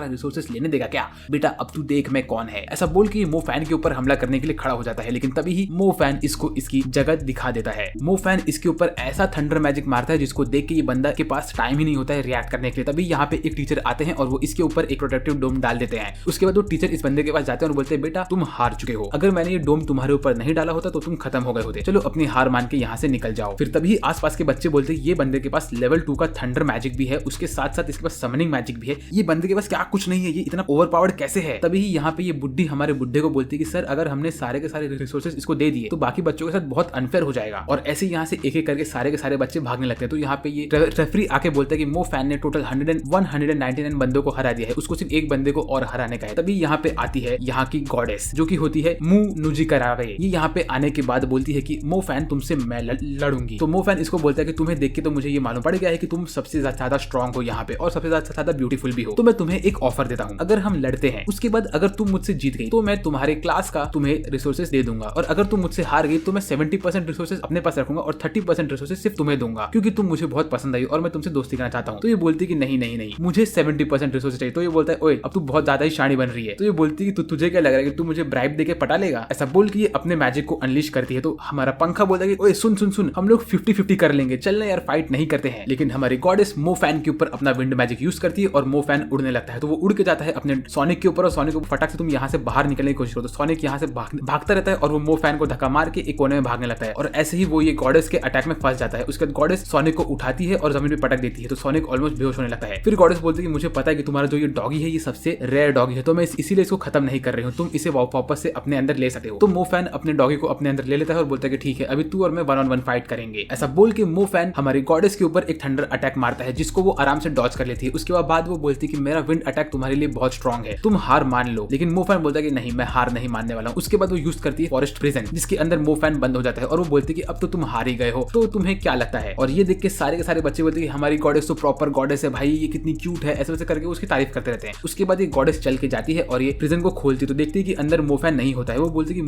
मो फैन तुम कहाँ पे गए। और तभी मो फैन अपने शैडो वाले मैजिक को यूज करता है और गॉडेस के पीछे आके उसको एक थंडर बोल्ट मारता है। तो जैसे ही बंदी को थंडर बोल्ट पड़ता है तो वो बोलती है कि तुम्हारे पास शैडो टैलेंट भी है, तुम्हारे पास तो टोटल 3 टैलेंट है, ऐसा कैसे हो सकता है, तुम इतने ओवरपावर्ड कैसे हो। तो मो फैन बोलता है कि तुम्हें ये नहीं बोलना है, तुम्हें तो कुछ और बोलना है, बोलो बोलो। तो वो बोलती है कि हाँ मैं हार गई हूँ। और इसी तरह मो फैन पूरे 200 लोगों को हरा देता है, यहाँ तक कि वो इनके स्कूल के सबसे पावरफुल बंदी को भी हरा देता है। उसके बाद यहाँ पे आते हैं बुढ़ऊ और बोलते हैं कि मो फैन तुम ये जीत चुके हो और इसीलिए तुम्हें पूरे के पूरे स्कूल के सारे रिसोर्सेस मिल जाएंगे। और तो और मैं सबको ये बोलना चाहता हूँ कि मो फैन एक छोटे से बो सिटी से आया हुआ है जो सिटी डिस्ट्रॉय हो चुका है। उसके बाद भी मो फैन एक गरीब फैमिली को बिलोंग करता है, उसके बाद भी वो इतने टॉप लेवल पे आ गया है, तो इसीलिए मुझे प्राउड फील हो रहा है मो फैन के ऊपर।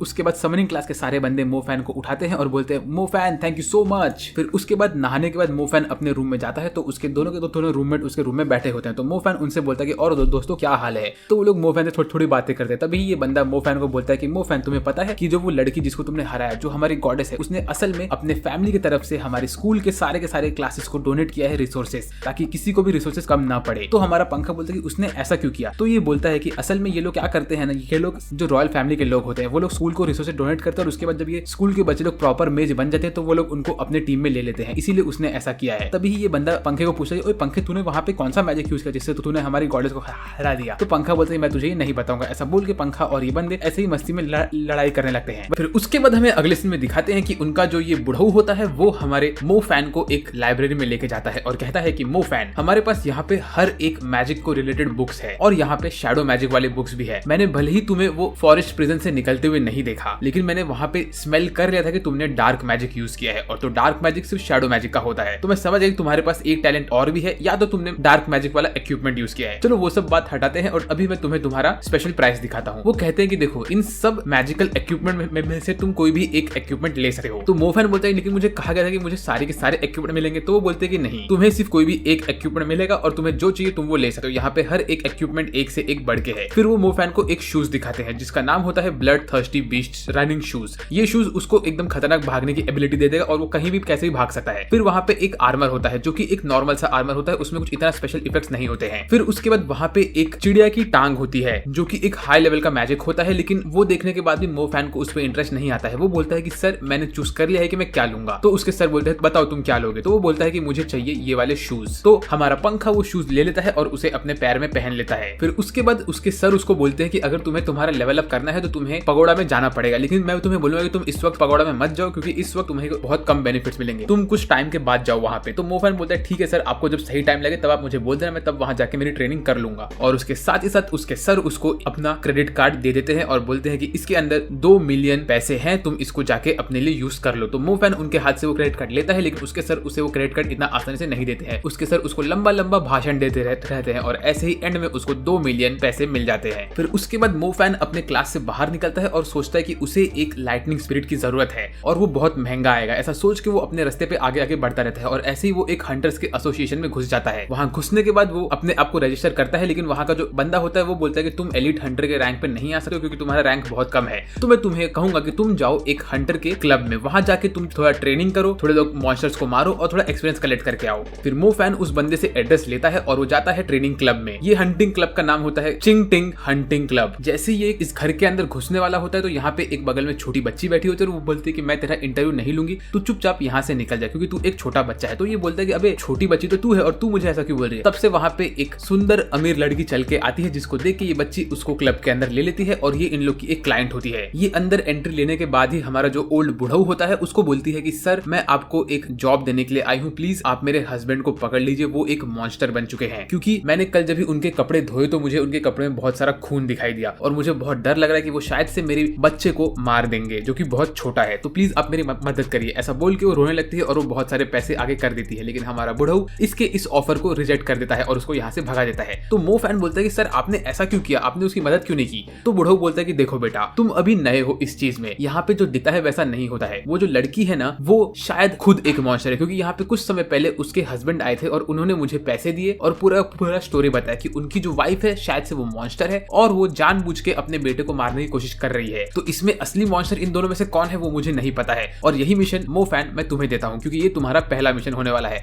अगर तुमने ये मिशन अच्छे से कर लिया तो मैं तुम्हें मेरे क्लब में ले लूंगा। तो मो फैन बोलता है ठीक है सर मैं ये मिशन करने के लिए रेडी हूँ, लेकिन क्या मुझे इसके लिए कोई पार्टनर मिलेगा। तो बुढ़ऊ बोलता है ऑफ कोर्स तुम्हें पार्टनर मिलेगा और तुम्हारी पार्टनर होगी मेरी ये छोटी ग्रैंड डॉटर। तो इसको देख के मो फैन बोलता है अबे मैं ये बच्ची के साथ नहीं जाने वाला हूँ। तो तभी ये बच्ची दिखाती है कि इसके पास मास्टर क्लास का लेवल होता है। तो वो देख के मो फैन बोलता है अरे गुरुजी थैंक यू सो मच कि आप मेरी पार्टनर है, मुझे प्लीज आपके साथ लेके चलिए। फिर उसके बाद रात में वो मो फैन को खाना खिलाते हैं और उससे पूछते हैं कि पंखे तुझे हंटर क्यों बनना है। तो हमारा पंखा बोलता है कि सर मुझे हंटर असल में इसलिए बनना है क्योंकि मुझे और सारे रिसोर्सेज चाहिए अपने आप को और स्ट्रॉन्ग बनाने के लिए, लेकिन मेरा कॉलेज मुझे इतने सारे रिसोर्सेज प्रोवाइड नहीं कर सकता है, इसीलिए मुझे बाहर जाके उसे पैसे कमा के खुद से खरीदना पड़ेगा। फिर उसके बाद रात में मो फैन अपने घर निकलता है तो ये बुढ़ऊ की ग्रैंड डॉटर उससे पूछती है कि दादाजी आपने इस बंदे को क्यों हायर किया। तो बुढ़ऊ बोलता है कि मेरी छोटी वाली बेटी, इसका रीजन ये है कि ये बंदे के अंदर बहुत सारे स्ट्रेंथ है जिसके बारे में हमें अभी तक नहीं पता है, तो हमें इसे हायर करने के बाद एक मिशन देने के बाद ही मालूम पड़ेगा कि कितना स्ट्रॉन्ग है। फिर अगले दिन मो फैन अपने स्कूल के बाद एक कैब पकड़ता है और वो जाता है हमारी छोटी वाली बच्ची से मिलने के लिए, लेकिन उसके कैब में 3 और लड़कियां बैठी होती है जो लोग उसकी बेइज्जती करती है, बोलती है कि तुम वही लड़के हो ना जिसने अपने बीच के साथ हमारे पूरे सबसे हैंडसम बॉय को डिस्ट्रॉय कर दिया था, हम तुमसे बात नहीं करना चाहती है। इसके बाद जब मो फैन यहाँ पहुंचता है तो वो हमारी छोटी वाली बंदी से बात करता है और बोलता है कि तुम मुझे ये बताओ कि तुमने क्या क्या इन्फॉर्मेशन कलेक्ट किया है। तो वो इसको दिखाती है कि उसने हर जगह सीसीटीवी कैमरा को हैक कर लिया होता है और वो इनके घर के अंदर जाके देख रही होती है और तभी वो देखती है कि जो ये पत्नी आई हुई होती है वो असल में नहा रही होती है। तो ये बोलते हैं कि ध्यान से देखो ये नहा रही है इस वक्त। तो मो फैन खुशी खुशी इस सीन को देखता है, उसे लगता है कि उसे कुछ अच्छा देखने मिलेगा, लेकिन उसको मालूम पड़ता है कि ये जो औरत है ये एक इंसान नहीं है, ये एक मॉन्स्टर है, क्योंकि उसने उसकी स्किन को निकाल के बाहर रखा होता है और वो उसके बाथरूम में से अपना हाथ बाहर निकालती है, वो स्किन को अपने पास खींचती है और उसे पहन लेती है। तो ये देख के मो फैन एकदम टेंशन में आ जाता है, असल में असली कल्प्रिट ये औरत ही है। उसके बाद हमारी छोटी वाली लड़की मो फैन को बोलती है कि ये जो मॉन्स्टर है ना ये शायद लड़कियों को मारने की कोशिश करेगी क्योंकि इसको एक नया होस्ट चाहिए। तो मो फैन तुम यहाँ से जंप मार के बाहर जाओ और सब लोगों को जाके देखो इस एरिया में कौन सी ऐसी लड़कियां हैं जो 20 साल से कम उम्र की है और वो मेजेस है, क्योंकि इसको पावरफुल मेज चाहिए होंगे। मीनवेल मैं कैमरा के ऊपर इस पे ध्यान दे दूं कि ये क्या कर रही है। तो मो फैन बिल्डिंग से नीचे जंप मारता है और अपने कॉल पे बात करके उससे पूछता है कि तुम मुझे ये बताओ कि यहाँ पे आसपास कहाँ पे लोग हैं। तो तभी वो एक कपल को देखता है जो लोग किस कर रहे होते हैं, तो वो उन लोग को रोक देता है और वहां से भाग जाता है। फिर ऐसे ही वो एक बिल्डिंग के रूम में घुसता है जहाँ पे 3 मेजेस होती है लड़कियां, और ये उसके स्कूल की ही लड़की लोग होती है। ये इनके घर में घुसता है और इससे पूछता है कि तुम लोग मुझे ये बताओ कि तुम लोग ठीक हो कि नहीं। तो ये लड़की बोलती है कि मैं एकदम ठीक हूँ, लेकिन तुम मेरे घर में कैसे घुस रहे हो। और तभी इसके सामने एक लड़की को ये मॉन्स्टर अटैक कर देती है जो कि इनके घर में ही होती है। तो मो फैन भाग के जाता है अंदर वाले रूम में, तो देखता है कि ये जो मॉन्स्टर होती है इसने असल में एक लड़की के पेट को फाड़ दिया होता है और उसके पेट से बहुत खून निकल रहा होता है। तो मो फैन अपना फायर वाला एबिलिटी एक्टिवेट करता है इसके ऊपर अटैक करने के लिए, लेकिन तब से ही वहां से भाग जाती है। तो उसके बाद मो फैन अपना शैडो स्टेप यूज करके इसका पीछा करने लगता है इसको पकड़ने के लिए। और ये जो मॉन्स्टर होता है ये एकदम चिपकली के जैसे दिखता है, तो मैं इसको चिपकली वाली मॉन्स्टर बोलने वाला हूँ। मो फैन इस चिपकली का पीछा करता ही रहता है कि तभी ही उसको वो छोटी वाली बंदी कॉल करके बोलती है कि मो फैन यहाँ पे एक और प्रॉब्लम हो चुका है। प्रॉब्लम ये है कि इस लड़की का जो हस्बैंड था ना वो भी एक चिपकली ही है और वो इनके बच्चे को खाने की कोशिश कर रहा है, तो तुम फटाक से जाओ और उसको बचाओ। तो हमारा पंखा अपना शैडो एबिलिटी यूज करता है और भाग के जाता है और इस बंदे के पीछे खड़ा हो जाता है और वो अपने थंडर मैजिक से इसको हमला करता है। तो ये छिपकली पीछे घूम के इसके ऊपर अटैक करने के लिए आता है, लेकिन तभी ही वो अपना शैडो स्टेप यूज करके बच्चे को पकड़ता है और उसको सेफली पकड़ लेता है। जब मोफैन ने इस बच्चे को अपने हाथ में पकड़ा होता है तभी यहाँ पे वो फीमेल छिपकली भी आ जाती है। तो मोफैन यहाँ से भागने के लिए अपने बूट्स को एक्टिवेट करता है और वहां से लाइटनिंग की स्पीड से भाग के बाहर निकलता है बच्चे को लेके। वो वहां से भाग रहा होता है और ये मॉन्स्टर्स उसका पीछा करने के लिए आगे आगे निकलते रहते हैं। फिर हमारा पंखा अपना फायर वाला एबिलिटी यूज करता है और इन दोनों छिपकलियों को जला देता है। उसके बाद वो जाके चेक करता है कि वो तीनों लड़कियां ठीक है कि नहीं, लेकिन वो लोग हॉस्पिटल निकल गई होती है। तो हमें दिखाते हैं कि यहाँ में से जो मेल वाली छिपकली होती है वो तो खत्म हो गई होती है, लेकिन वो फीमेल वाली छिपकली भाग गई होती है।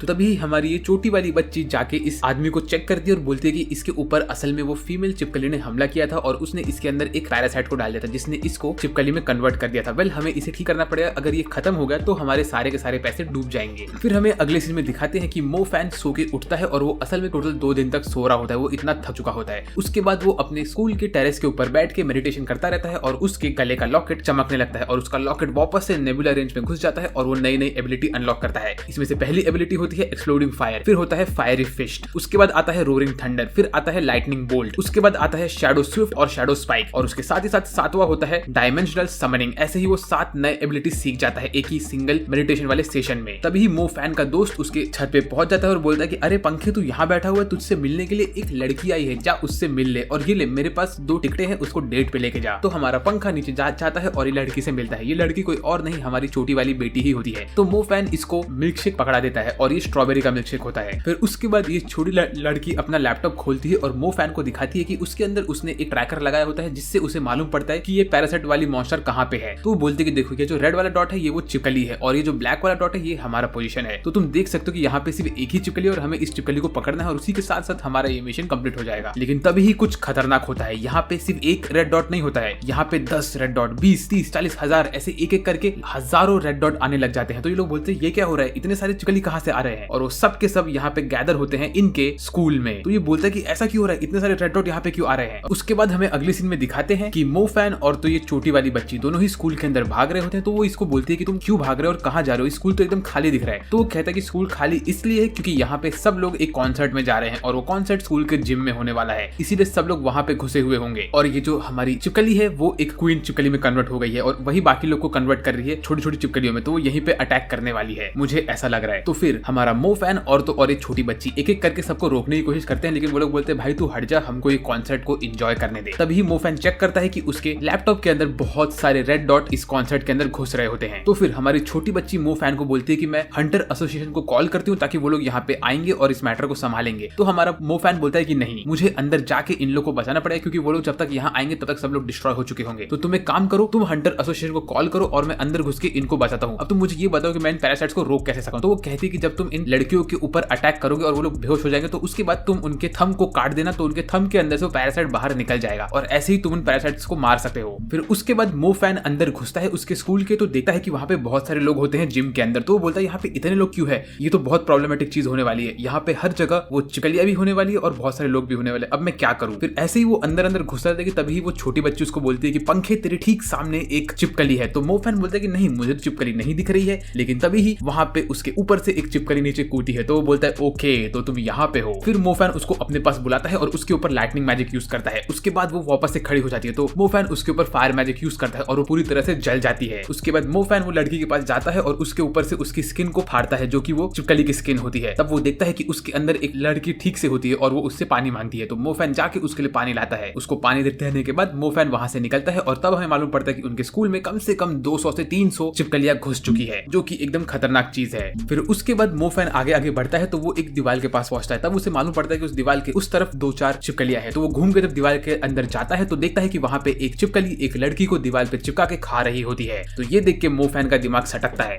और वो अपना फायर मैजिक यूज करके वो चिपकली के ऊपर हमला करता है। फिर वो चिपकली भागने लगती है तो मोफैन उसके ऊपर लाइटनिंग मैजिक यूज करता है, फिर वापस से फायर मैजिक यूज करता है। उसके बाद वो देखता है कि उसके अंदर एक और लड़की होती है जो कि इस वक्त एकदम से बुरी हालत में होती है। तो मोफैन उसको एक कपड़ा पहनाता है और उसके हाथ से उसके थंब को काट देता है। फिर जैसे ही वो काटता है तो उसके अंदर से एक छोटा सा कीड़ा बाहर निकलता है। फिर वो उस कीड़े को पकड़ के तोड़ देता है। तभी मोफैन को मालूम पड़ता है कि ये जो लड़की होती है वो असल में एक हीलिंग मैजिक करने वाली बंदी होती है। तो वो उसको बोलता है कि तुम एक काम करो, तुम ये लड़की को ठीक कर दो, फिर उसके बाद तुम नीचे वाले फ्लोर पे जाके बैठ जाना और वहां जाके मैं एक एक करके लड़कियों को भेजूंगा और उन सबको हील करते रहना। ऐसा बोल के मोफैन वहां से निकलता है अंदर की तरफ। तो जैसे ही देखता है तो वहां पे उसके आसपास 3-4 और चिपकलियां होती है, लेकिन वो बोलता है कि यहाँ पे तो कोई चिपकली है ही नहीं, यहाँ पे तो सिर्फ नॉर्मल लड़कियां हैं। लेकिन वो जैसे ही अपना नजर घुमाता है तो देखता है कि वो सब लड़कियां चिपकली में कन्वर्ट हो जाती है और यहाँ पे 5-6 हो जाती है और ये लोग उसके ऊपर हमला करने के लिए आगे बढ़ती है। तो वो अपने जूते को यूज करता है और वहां से भाग के निकलता है और इन लोग को एक गेट के पास खड़ा करके इनके ऊपर हेवनली फायर यूज करता है और उसके बाद वो सबको एक एक मुक्का मार मार के जर्जराने लगता है और ऐसे ही यहाँ पे और 7-8 लड़कियों को बचा लेता है। अभी हमारा मो फैन बहुत ज्यादा ही स्ट्रॉन्ग बन रहा है और ये एक एक करके सारे के सारे चिपकलियों को मार रहा है, तो ऐसे ही इसे बहुत एक्सपीरियंस मिलने वाला है। उसके बाद हमें अगले सीन में दिखाते हैं कि मो फैन के पीछे वापस से 7-8 चिपकली पड़ गई होती है और वो भाग रहा होता है। मीनवाइल उसका जो रूममेट होता है हैंडसम बॉय, वो उसकी गर्लफ्रेंड के साथ खड़ा रहता है और थोड़ा सा फ्लर्टिंग कर रहा होता है। वो उसे किस करना चाहता है, लेकिन तभी उसकी गर्लफ्रेंड देखती है कि उसके पीछे एक और चिपकली होती है। तो उसकी गर्लफ्रेंड बोलती है अरे हमारे पीछे एक मॉन्स्टर है, लेकिन ये बंदा उसकी बात का यकीन नहीं करता है और उसको किस करने लगता है। तो तभी ये चिपकली उनके ऊपर हमला करती है, लेकिन तभी हमारा हैंडसम बॉय अपना लाइट मैजिक यूज करके इस चिपकली को ठीक कर देता है। उसके बाद हैंडसम बॉय मो फैन को कॉल करता है और बोलता है कि भाई तू कहाँ पे है, यहाँ पे बहुत सारे मॉन्स्टर्स आ गए, मुझे तेरी जरूरत लगेगी। तभी मो फैन बोलता है अबे साले तूने मुझे कॉल क्यों किया, मेरे पीछे मॉन्स्टर्स पड़े हुए हैं, मेरे पास टाइम नहीं तेरे पास आने का। तो बोलता है एक सेकंड मो फैन, मुझे तुम्हारी आवाज सुनाई दे रही, लगता है तुम मेरे आसपास ही हो, तुम उन मॉन्स्टर्स को मेरे पास लेके आओ ताकि हम लोग मिलकर उसके ऊपर अटैक करें। तो ऐसे ही मो फैन उन लोग को लेके जाता है हैंडसम बॉय के पास। फिर यहाँ पे घुसने के बाद मो फैन हैंडसम बॉय को बोलता है कि अबे भाई तू यहाँ पे तेरी गर्लफ्रेंड के साथ टाइम पास कर रहा है और यहाँ मेरी जान की वाट लगी पड़ी है, कैसा दोस्त है बे तू। तो हैंडसम बॉय बोलता है कि नहीं नहीं ऐसा नहीं है, मैंने भी एक चिपकली के ऊपर हमला करके उसको ठीक किया, ये देखो यहाँ पे उसके चिपकली की खाल पड़ी है। तो बोलता है अच्छा अच्छा ठीक है। और फिर मो फैन बोलता है भाई तेरी गर्लफ्रेंड तो बहुत ज्यादा ब्यूटीफुल है यार। उसके बाद इनके सामने वाला डोर पे ठक ठक होने लगता है और उसमें से चिपकलियां आने वाली होती है। तो ये लोग अपने मैजिक अटैक को चार्ज अप करके रेडी हो जाते हैं। फिर उसके बाद हमें अगले सीन में दिखाते हैं कि यहाँ पे मॉन्स्टर हंटर एसोसिएशन के लोग पहुंच गए होते हैं और यहाँ पे जो इनका बॉस होता है उसके पास एक पोकेमॉन टाइप वाला मॉन्स्टर होता है जो कि उसके कमांड के अंडर होता है। तभी उसको एक लड़की आके सारा का सारा इन्फॉर्मेशन देती है, बोलती है कि सर यहाँ पे असल में एक क्वीन स्केली मॉन्स्टर चिपकली है और उसने अपना पैरासाइट सबके अंदर स्प्रेड करके सारी की सारी लड़कियों को वो एक और चिपकली में कन्वर्ट कर रही है और ऐसे ही वो सबको कंट्रोल कर रही है। हमें इस क्वीन को पकड़ के मारना पड़ेगा, हम जैसे ही इसे मार देंगे वैसे ही सारे की सारी लड़कियां ठीक हो जाएगी। लेकिन प्रॉब्लम यह है कि अगर हमने डायरेक्टली इसके अंदर अटैक किया तो क्वीन अपने अंदर से सिग्नल भेज के इन सारी की सारी लड़कियों को खुद ही मार सकती है। तो ये एक प्रॉब्लम वाला सिचुएशन हो जाएगा। तो हमें कैसे भी करके इस चीज को संभालना पड़ेगा इस तरह से कि हम लोग इस क्वीन को मार भी दे और वो क्वीन को पता भी नहीं चले कि उसके ऊपर हम लोग हमला कर रहे हैं। फिर हमें अगले सीन में दिखाते हैं कि यहाँ पे ये सब डोर तोड़ के सारी की सारी चिपकलियां अंदर घुस गई होती है। तो हमारा हैंडसम बॉय अपना प्यूरिफिकेशन मैजिक एक चिपकली के अंदर डालता है और उसका पेट फूलने लगता है। उसके बाद उसका पेट फटता है और वो लड़की ठीक हो जाती है। तभी ही मो फैन उन लोग के ऊपर अपना लाइटनिंग मैजिक मारता है। तो फिर ये सब चिपकली वहां से भागने की कोशिश करती है। तो मो फैन अपने शूज को यूज करके एक चिपकली के मुंह पे लात मारता है। उसके बाद हमारी ये जो हैंडसम बॉय की गर्लफ्रेंड होती है इसको हम बोलते हैं ब्यूटीफुल गर्लफ्रेंड, ये अपना आइस मैजिक यूज करती है और इन सब चिपकलियों को रोक देती है और पूरे के पूरे एरिया में बर्फ जमा देती है। तो सबकी सब चिपकलियां जम जाती है और फिर इसके बाद हैंडसम बॉय अपना लाइट मैजिक यूज करके सारी की सारी लड़कियों को ठीक कर देता है। तो मो फैन बोलता है कि ब्यूटीफुल गर्लफ्रेंड तुम भी एक लेवल 2 की इमेज हो, तुमने मुझे बताया क्यों नहीं। फिर उसके बाद हमें अगले सीन में दिखाते हैं कि इन लोग के स्कूल के टीचर्स ने पूरे के पूरे स्कूल को लॉकडाउन मोड में डाल दिया होता है ताकि इसमें से कोई भी चिपकली बाहर न निकले और ये इन्फेक्शन किसी और को न फैले। तभी यहाँ पे मॉन्स्टर एसोसिएशन के लोग भी आते हैं और वो लोग इनसे बात करते रहते हैं। तभी यहाँ पे ये हमारी छोटी वाली लड़की आती है और वो बोलती है कि मैंने मेरे एक मेल पार्टनर को अंदर भेजा है जो कि इन सब चिपकलियों को मार रहा है और उसमें से लड़कियों को बचा रहा है और हमें कुछ न कुछ करके इनको रोकना पड़ेगा क्योंकि मेरे ऑब्जर्वेशन के हिसाब से यहाँ पे सारी की सारी चिपकलियां जमा हो रही है जिम के अंदर और वो लोग वहां जाके कुछ न कुछ करने वाली है। तो हमें नहीं पता कि हमें क्या करना चाहिए। मीनवाइल इन लोगों को कंट्रोल कर रही है स्केली क्वीन चिपकली, जिसे हमें पकड़ के सबसे पहले खत्म करना पड़ेगा। तो तुम कोई भी ऐसा अटैक मत करना जिससे उसे मालूम पड़ जाए कि हम लोग उसके ऊपर अटैक कर रहे हैं, क्योंकि अगर उसे मालूम पड़ गया तो वो सारी की सारी लड़कियों को खत्म कर देगी। तो ये लोग बोलते हैं कि हाँ तुम टेंशन मत लो, वैसे तुम्हारे मेल पार्टनर कौन है। तो वो कहती है मेरा मेल पार्टनर है मो फैन और उसका नाम सुन के इनके टीचर के अंदर जान में जान आती है। तभी हमें मालूम पड़ता है कि मो फैन यहाँ पे सेफ्टी वाले रूम में होता है जहाँ पे ये हीलिंग मेज सबको हील कर रही होती है। तो उसको कॉल आता है और उसको बोला जाता है कि मो फैन तुम्हें अकेले ही इस स्केली क्वीन को मारना पड़ेगा, क्योंकि अगर तुमने इनको नहीं मारा अकेले तो बाहर से मॉन्स्टर ऑर्गेनाइजेशन अंदर आएगी और जैसे ये लोग अंदर एंट्री लेंगे तो स्केली क्वीन सबकी सब लड़कियों को मार देगी क्योंकि उसे समझ जाएगा कि वो खतरे में है। तो मो फैन बोलता है ठीक है मैं ये काम करने के लिए रेडी हूँ, लेकिन मुझे इसके लिए बहुत अच्छा इनाम चाहिए। तो इनका सर बोलता है ठीक है मो फैन तुम्हें अच्छा इनाम मिल जाएगा, तुम टेंशन मत लो। फिर उसके बाद मो फैन और हैंडसम बॉय दोनों ही स्कूल के अंदर ऊपर जाते हैं इन सब मॉन्स्टर से लड़ने के लिए। तभी मो फैन हैंडसम बॉय को बोलता है कि हैंडसम बॉय सुनो, प्रॉब्लम ये है कि मैं तुम्हारे ऊपर डाउट नहीं कर रहा हूँ, लेकिन ये जो मॉन्स्टर्स है ये लोग अभी और ज्यादा पावरफुल होने वाले हैं, तो मैं नहीं चाहता कि तुम अंदर आओ और इनसे हार जाओ, तो मुझे तुम इन्हें अकेले संभालने दो। तो हैंडसम बॉय बोलता है देखो मो फैन, मैं जानता हूँ कि तुम ये इसलिए करो क्योंकि तुम्हें पैसे कमाने हैं और तुम्हें रिवॉर्ड चाहिए और मुझे भी यहाँ पे जो चीज चाहिए वो है फेम। तो हम लोग एक बेट लगाते हैं, एक सौदा करते हैं हम लोग कि तुम इन लोग को मारो और तुम्हें जो भी चाहिए रहेगा इंपॉर्टेंट चीज वो मैं तुम्हें खरीद के दे दूंगा मेरे पैसे से, मैं बहुत अमीर आदमी हूँ। लेकिन जब तुम इस स्केली क्वीन को मारोगे तो तुम सब लोग को ये कहोगे कि उसको मैंने मारा है ताकि मुझे मेरा फेम मिल जाए। तो मो फैन बोलता है ठीक है, लेकिन मुझे इसके बदले में चाहिए होगा एक विंग वाला इक्विपमेंट। तो वो बोलता है नहीं ये बहुत ज्यादा मांग रहे हो तुम कुछ और मांगो। तो मो फैन बोलता है ठीक है तो मैं मांगता हूँ तुमसे एक लाइटनिंग स्पिरिट, तुम ये तो मेरे लिए कर सकते हो। तो हमारा हैंडसम बॉय बोलता है भाई तू मुझसे इतनी महंगी चीजें क्यों मांग रहा है, चल ठीक है मैं तेरे लिए हैंडसम बॉय होने के नाते तुझे एक लाइटनिंग स्पिरिट दे दूंगा और अभी एक ऑक्शन होने वाला है, वहां से जाके मैं वो स्पिरिट को खरीद लूंगा, लेकिन तुम मुझे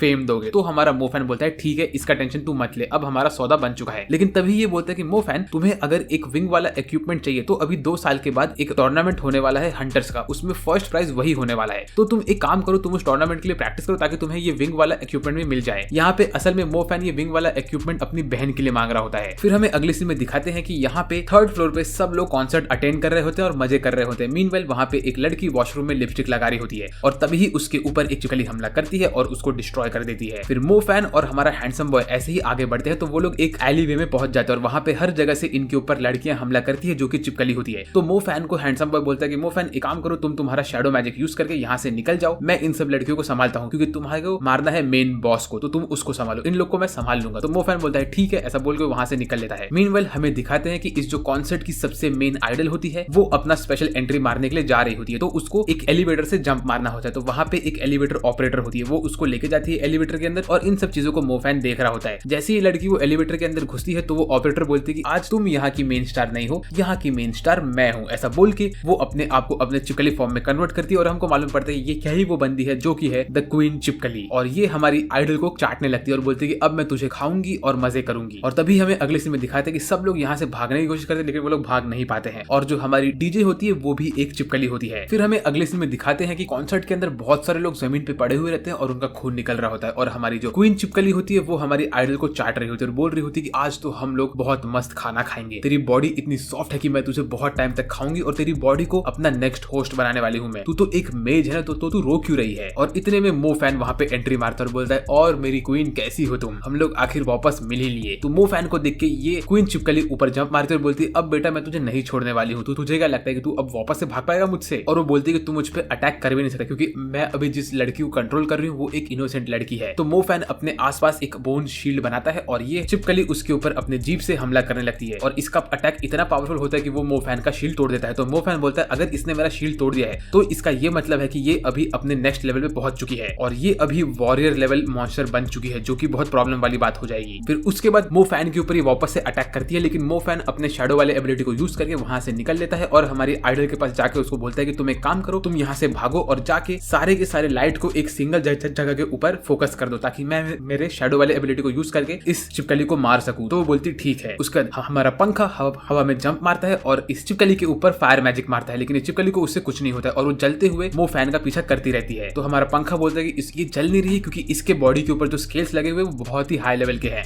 और मेरा स्पिरिट वाला फायर मैजिक भी किसी काम में नहीं आ रहा है, तो मुझे क्या करना चाहिए। तो वो फिर अपना रोज वाला अटैक यूज करता है जिसके अंदर वो उसके स्पिरिट की सारी फायर पावर यूज करता है लेकिन उससे भी ज्यादा कुछ नहीं होता है और चिपकली पंखे के ऊपर कूद के उसको दबाने लगती है और उसकी बॉडी को काट देती है। तो मोफैन उसके आंखों के ऊपर अपना फायर मैजिक मारता है जो थोड़ा इफेक्टिव तो होता है लेकिन मोफैन की बॉडी इस वक्त बहुत ज्यादा ही डैमेज हो गई होती है। मीनवेल हमें दिखाते हैं कि हमारे हैंडसम बॉय ने बहुत सारी चिपकलियों को हरा दिया होता है लेकिन उसकी हालत भी खराब हो गई होती है, तो उसके ऊपर और 5-6 चिपकली हमला करती है तो हैंडसम बॉय एकदम से हारा हुआ रहता है। तब तक यहाँ पे ये क्वीन चिपकली बहुत सारी लड़कियों के ऊपर हमला करके उनकी बॉडी को काट रही होती है। तब से मोफैन को छोटी बच्ची कॉल करती है और बोलती है मोफैन तुम ठीक हो ना। तो मोफैन बोलता है कि हाँ मैं ठीक हूँ। उतने में ये क्वीन चिपकली मोफैन के ऊपर हमला करती है और उसके साथ ही साथ यहाँ पे बहुत सारी चिपकलियां भी आ जाती है। तो मोफैन बोलता है कि अरे बाप रे अब तो मैं फंस चुका हूँ इनके बीच में। लेकिन तभी ही मोफैन को हमारी छोटी बच्ची वापस से कॉल करती है और बोलती है कि मोफैन तुम अब वहां से भाग जाओ क्योंकि वो चिपकली अभी कोई नॉर्मल चिपकली नहीं है, वो एक वॉरियर लेवल की चिपकली बन चुकी है और तुम्हारा लेवल इतना हाई नहीं है कि तुम उसको हरा पाओ, तो अभी तुम्हें वहां से निकलना पड़ेगा और मॉन्स्टर हंटिंग ऑर्गेनाइजेशन के लोगों को वहां पे जाके हमला करना पड़ेगा। इसका ये मतलब है कि बाकी सारी की सारी लड़कियां वहां पे मर जाएगी, तो तुम्हें उन्हें सैक्रिफाइस करना पड़ेगा। तो हमारा पंखा बोलता है कि नहीं मैं इन लड़कियों को मरने नहीं दूंगा, तुम मुझे सिर्फ थोड़ा टाइम और दो, मैं इसको संभाल सकता हूँ। तो मॉन्स्टर हंटर के लोग बोलते हैं कि नहीं तुम ऐसा नहीं कर सकते हो, तुम वहां से हट जाओ, हमें अंदर एंट्री लेने दो। तो बोलता है कि नहीं आप मुझे सिर्फ 10 मिनट दे दीजिए। तो जो मॉन्स्टर हंटिंग ग्रुप का बॉस होता है वो बोलता है ठीक है तुम्हारे पास 10 मिनट है, उसके बाद मैं अंदर एंट्री मारूंगा, तब तक अगर तुमने उस चिपकली को मार दिया तो ठीक है वरना सारी लड़कियां मर जाएगी। तो मोफैन बोलता है ठीक है। उसके बाद मोफैन बोलता है सिर्फ तेरे पास ही दोस्त नहीं है मेरे पास भी दोस्त है। ऐसा बोल के मोफैन अपने पावर रेंजर मोड में जा चाहता है और वो उसके सारे के सारे टैलेंट को एक साथ यूज करके उसके समनिंग मैजिक को यूज करता है और वो बुलाता है सोनिक को। By the way I hope आप लोग को याद है कि मैंने आपसे कहा है कि आप लोग को इस वीडियो के नीचे कमेंट करना है कि हमें इस ब्लू डॉगी का नाम क्या रखना चाहिए। फिलहाल मैंने इसका नाम सोनिक रखा है लेकिन जिस कमेंट को सबसे ज्यादा लाइक मिलेगा मैं उस कमेंट के नाम को नेक्स्ट वाले वीडियो में यूज करने वाला हूँ इस डॉगी के लिए। तो हमारा सोनिक एंट्री मारने के बाद ही सैंड मैजिक यूज करता है और बहुत सारी चिपकलियों को डिस्ट्रॉय डिस्ट्रॉय कर देता है। उसके बाद हमारा सोनिक हमला करता है क्वीन के ऊपर, तो क्वीन अपनी और सारी चिपकलियों को समन करती है और वो लोग मोफैन को पकड़ लेते हैं, लेकिन डॉगी आके मोफैन को बचाता है। वो सारी की सारी चिपकलियों के ऊपर हमला करता है और उनको दूर दूर भगाता रहता है। तो मोफैन बोलता है कि तुम तो बहुत बेस्ट हो मेरे भाई। तो ये सब देख के हमारी चिपकली इस मौके का फायदा उठाती है और मोफैन के ऊपर हमला करती है, लेकिन मोफैन तभी उसका शैडो शिफ्ट शटल यूज करता है और वहां से गायब हो जाता है। उसके बाद मोफैन इस चिपकली को थोड़ा बेवकूफ बनाता है और आईने के सामने खड़ा हो जाता है। तो ये चिपकली आईने पे हमला करती है और वो फंस जाती है। उसके बाद मोफैन अपना हेवनली फायर फिस्ट यूज करता है और उसके साथ ही साथ वो रोज मैजिक को भी यूज करता है और वो ऐसा हमला करता है कि ये चिपकली पूरी तरह से जल जाती है। तो मोफैन बोलता है लगता है कि तुम खत्म हो गई हो। ऐसा बोल के मोफैन उसके पास जाता है और बोलता है अरे बाप रे बहुत बास आ रही है तेरे में से तो यार। लेकिन तभी ये चिपकली अपने जले हुए बॉडी के साथ खड़ी होती है और मोफैन के ऊपर हमला करने के लिए आती है। तो मोफैन अपने सारे के सारे कार्ड्स को खोलता है और यूज करता है उसका लाइटनिंग मैजिक और एक सिंगल शैडो नेल के साथ वो इस चिपकली को बीच हवा में रोक देता है, क्योंकि उसके परछाई के ऊपर उसने एक नेल मार के रखा होता है। फिर वो आराम से अपना थंडर मैजिक कास्ट करता है और चिपकली के ऊपर एक लाइटनिंग बोल्ट गिराता है। ये सीन बहुत ही इंसेन होता है। आसमान से एक लाइटनिंग का बोल्ट गिरता है और चिपकली वहीं पे डिस्ट्रॉय हो जाती है। उसके बाद मोफैन खड़ा होता है और उसका लॉकेट आगे निकल के ये चिपकली की आत्मा को अपने अंदर खींचता है। तो मोफैन बोलता है कि वाओ, तो तुम फाइनली एक वॉरियर लेवल के मॉन्स्टर की आत्मा को भी अपने अंदर खींच पा रहे हो, ये तो बहुत सही हो रहा है। फिर उसके बाद मोफैन बोलता है कि मैं शायद से इसकी आत्मा को बेच भी सकता हूँ। इतने ही टाइम में वहां पे एंट्री मारते हैं मॉन्स्टर एसोसिएशन के लोग और ये बंदा अपने पोकेमॉन के साथ अंदर एंट्री मारता है। और जैसे ही मॉन्स्टर एसोसिएशन के लोग अंदर घुसते तो वो लोग बोलते हैं अरे लगता है कि वो चिपकली मर गई, हमारे बॉस ने उसे एक झटके में मार दिया। लेकिन उनका बॉस यहाँ पे आके बोलता है नहीं, वो चिपकली को मैंने नहीं मारा है, उसको मारा है उस स्टूडेंट ने। और ऐसे ही सारी की सारी लड़कियां सेफ है। तो ये सुन के ये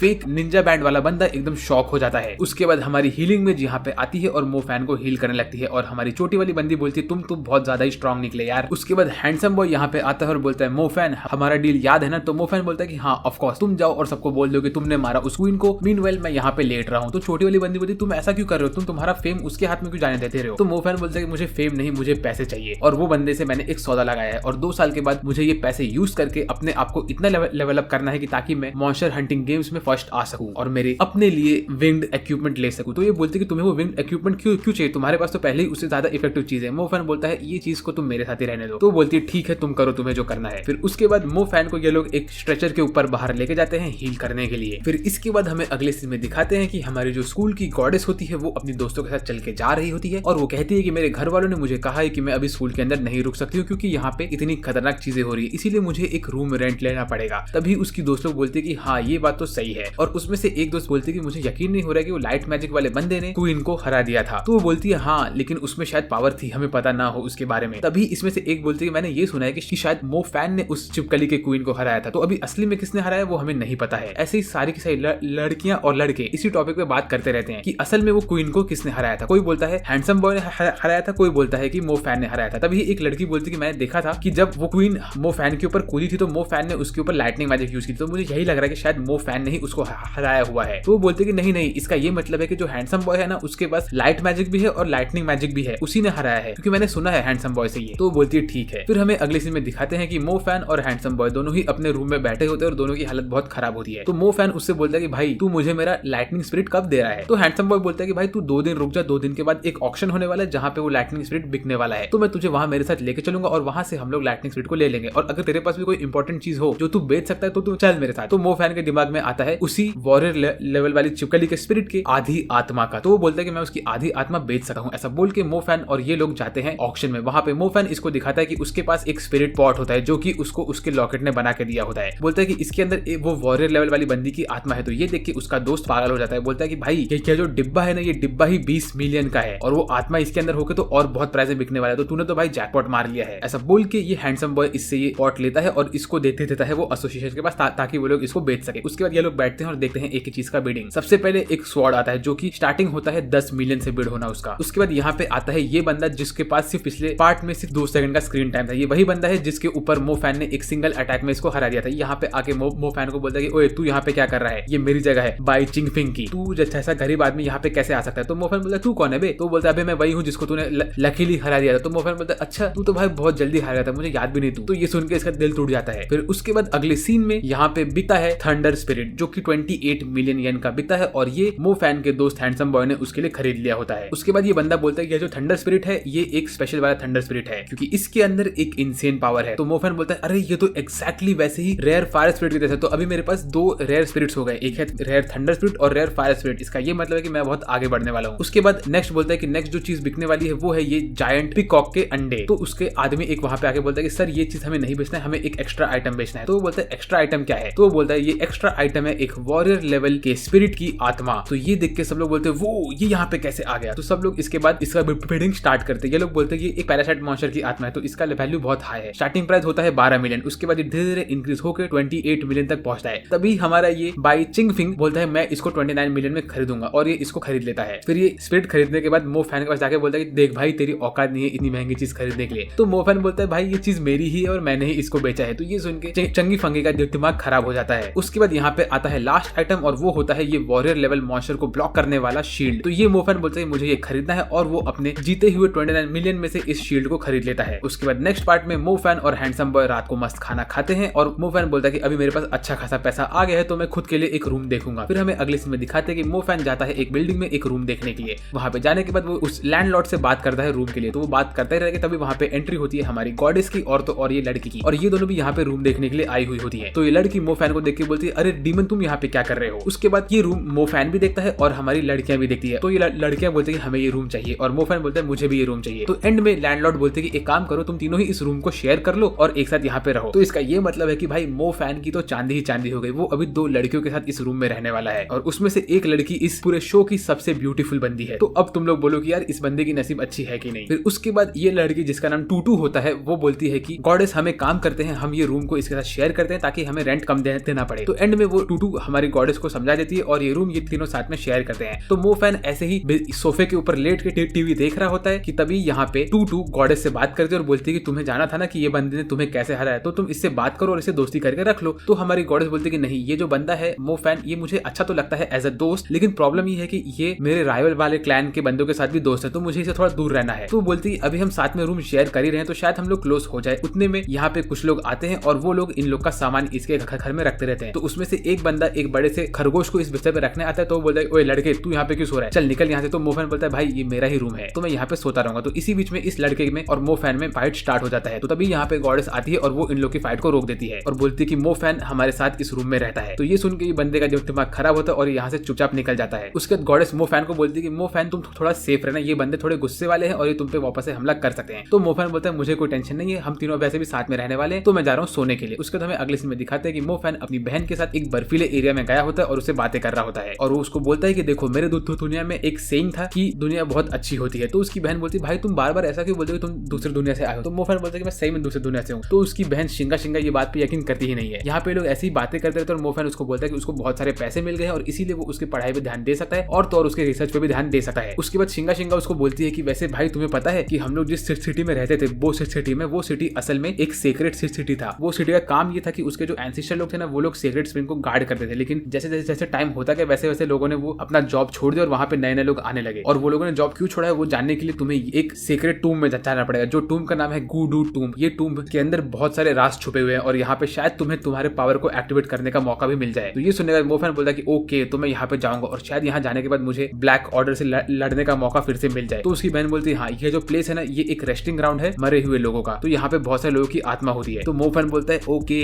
गुडू टूम ना यहाँ मुझे जाना है। वेल अब ये गुडू टूम में क्या होगा ये जानने के लिए आपको चैनल को सब्सक्राइब करना पड़ेगा, क्योंकि इसको मैं कवर करूंगा नेक्स्ट पार्ट में और मैं इस एनिमे का सीजन 4 बहुत जल्दी लेके आऊंगा। इस वीडियो पे आप लोग 7000 लाइक्स कंप्लीट करो ताकि मैं इसके सीजन 4 पे काम करना स्टार्ट कर दूं। वेल आज के लिए मेरे तरफ से बस इतना ही। आई होप आपको वीडियो मजा आया होगा। अगर मजा आया तो लाइक करिए वीडियो को, कमेंट करिए वीडियो के नीचे और सब्सक्राइब करिए चैनल को। आज के लिए मेरे तरफ से बस इतना ही। मेरा नाम है साजवेट और मैं बात करूंगा आपसे अगले वीडियो में। तब तक के लिए बाय बाय।